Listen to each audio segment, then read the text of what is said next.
Bonjour à tous, et c'est donc un 42e épisode de Legality Times qui s'ouvre ce jour. C'est une véritable petite révolution qui est en train de s'opérer en ce moment en Catalogne, dans le secteur du marché locatif, marché immobilier locatif, qui était en réalité assez attendu, mais la réaction, on va dire, sur le marché de la location immobilière est très loin de faire l'unanimité. Le Parlement catalan a voté avant-hier une loi visant à mettre un terme définitif à toute dérogation à l'application de la fameuse LAU, Ley de Arrendamientos Urbanos, qui encadre les baux à usage d'habitation. C'est une loi de 1994 qui a déjà été moult de fois revisitée. Récemment en 2019, puis en 2021. Dans un contexte de crise pandémique. Donc, il y avait toujours des petits malins, si j'ose dire, qui s'amusaient à déroger à la LAU en faisant des contrats de 11 mois, des contrats temporaires de 11 mois, qui étaient renouvelés à dessein aussi longtemps qu'ils le souhaitaient, qui augmentaient les loyers à leur guise sans aucune espèce de régulation, et qui se croyaient au-dessus des lois. Aussi longtemps qu'ils avaient un locataire un peu crédule, j'allais dire, qui ne s'inquiétait pas de ses droits, ça marchait. Bon, voilà. En réalité, on va dire, le caractère très strict de la LAU, parce qu'il y a ça aussi, on le voit du côté des abus de certains propriétaires qui effectivement abusent réellement, parce que les abus côté propriétaire, vous savez que ce cabinet défend surtout les propriétaires, mais il y a des situations d'abus dans lesquelles nous défendons bec et ongle les locataires trompés, floués ou abusés, hein, et elles existent réellement, surtout à Barcelone, et surtout vis-à-vis de certains expatriés. Bon, c'est comme ça. Maintenant aussi, c'est vrai que la LAU en soi avait des conditions tellement strictes que ça a pu faire peur à certains propriétaires qui ont cherché par tous les moyens à y déroger.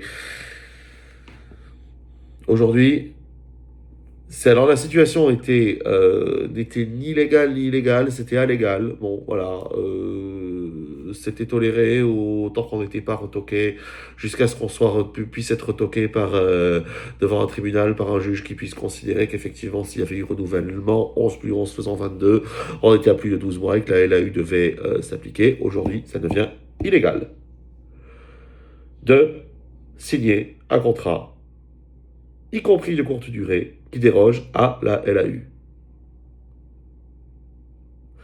Alors ce sera sanctionné administrativement. On peut s'attendre, je n'ai pas vu le détail de la loi et de ses décrets d'application, mais on peut s'attendre également à des sanctions pénales. Donc ça, c'est la question qui reste en suspens.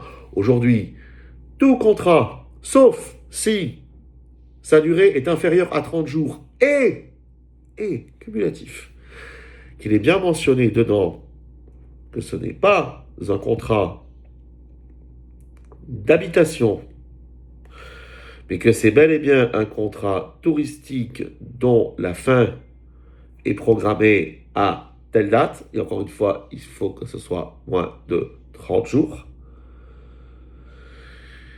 Si si vous n'avez pas ces deux critères cumulatifs, la LAU s'applique. Et sachant que un contrat de 30 jours, contrat de location touristique de 30 jours, pourra être renouvelé une fois seulement. Au-delà, la LAU est censée s'appliquer.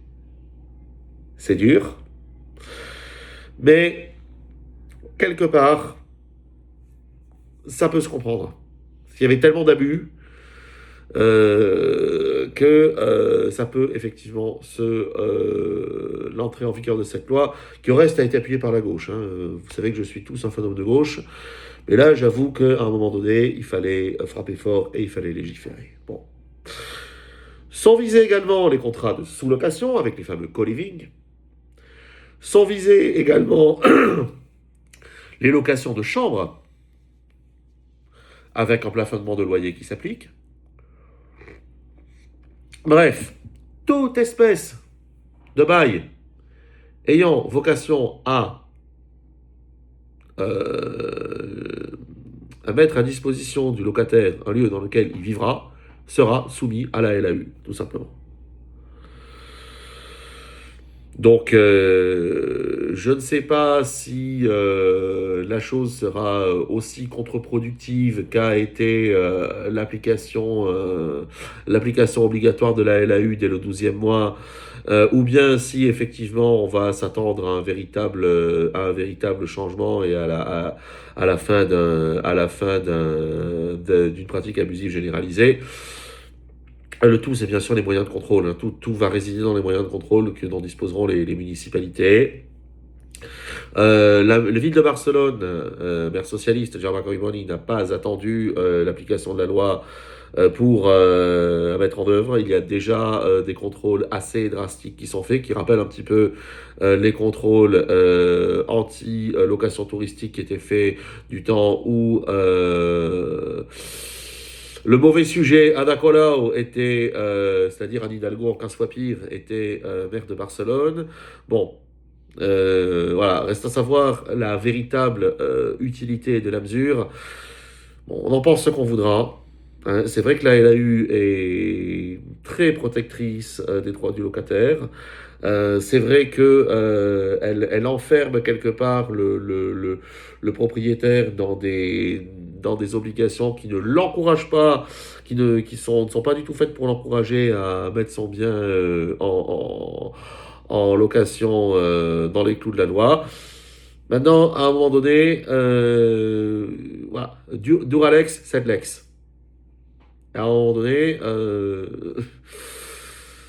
on est bien obligé de se plier aux conditions législatives, même si, encore une fois, même si je me mets à la place du locataire qui va se retrouver avec, on va dire, des contraintes relativement dissuasives.